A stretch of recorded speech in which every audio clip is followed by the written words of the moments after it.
We've got to protect our phony baloney job, gentlemen. We must do something about this immediately. Immediately. Harumph, harumph, harumph, harumph. I didn't get a harumph out of that guy. Give the governor harumph. Harumph. You watch your ass. U.S. authorities have frozen the account of the world's largest Bitcoin exchange, which helps move the customers' cash online.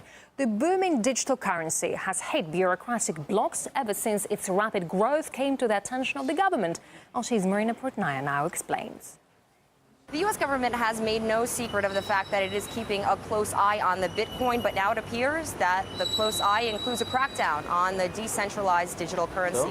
The Department of Homeland Security has seized the company known as Dwolla, which allows customers to transfer their U.S. dollars into Bitcoins. On Tuesday, Washington shut down Dwolla's ability to process Bitcoin payments. Now, the U.S. warrant alleges that the Iowa-based company was operating as an unlicensed money transmitting business because Dwolla wasn't registered with the Department of Treasury's Financial Crimes Enforcement Network.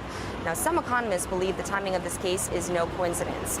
You see, the popularity and press surrounding Bitcoin is skyrocketing, and the use of electronic currency is growing more appealing to investors and customers around the world. This, of course, threatens the long-held grip that governments and banks have had on currency regulation and interest rate manipulation.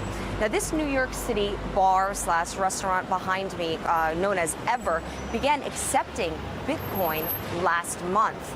So far, the Midtown business has reportedly processed more than $20,000 worth of transactions in Bitcoin.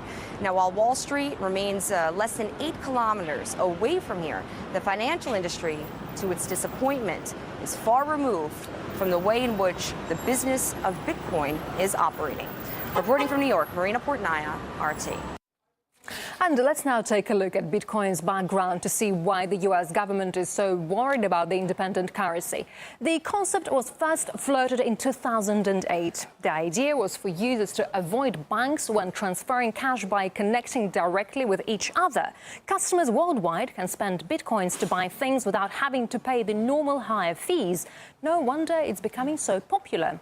The currency's value reached a record high in April, and its subsequent decline is partly being put down to the pressure of red tape. And joining us now live from Bratislava, political activist and blogger Mike Gogalski. Mike, very welcome to the program.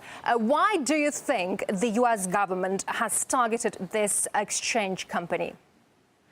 Well, to a certain degree, I mean, there's two ways to approach this. One is that everything is fine. There are, in fact, real dangers from terrorists and money launderers getting into the financial system and doing nefarious things. I think that's somewhat misguided with respect to Bitcoin, that the justification for this is really not solid.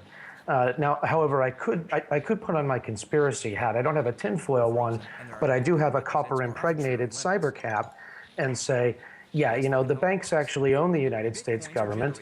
They're running scared because they've been on their last legs for most of 2 decades, at least since the currency crisis in the 90s. It's just a wonder that they've kept the lumbering beast propped up for so long.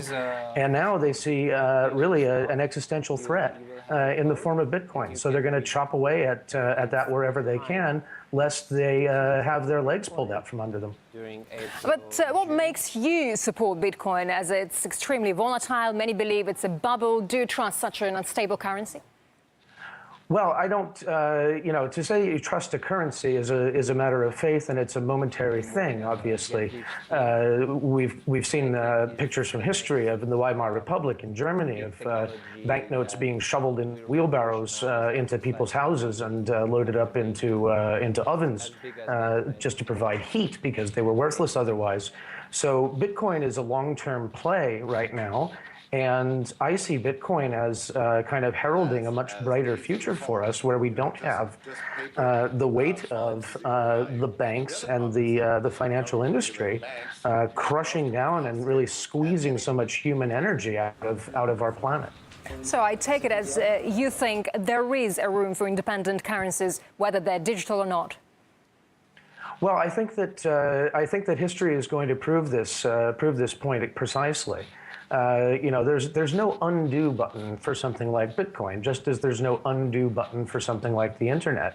It's out there, and as much as you want to say, here, kitty, kitty, go back in the bag, an independent, non-political currency is going to arise and, I believe, supplant, or at least strongly complement, the existing national currencies. How is it possible to control a currency with no material value, then? Well, to some extent, no currency at all actually has a material value. The value of a currency arises by means of social consensus. So when we agree that a certain thing, whether it be atoms of gold or pieces of paper or numbers in an accounting ledger or bitcoins, has value, and we trade in it and express our faith in it that way, then it does acquire value through social exchange. So how does it acquire value? Well, it acquires value by people using it. I see. All right, blogger Mike Gogalski, thank you very much indeed.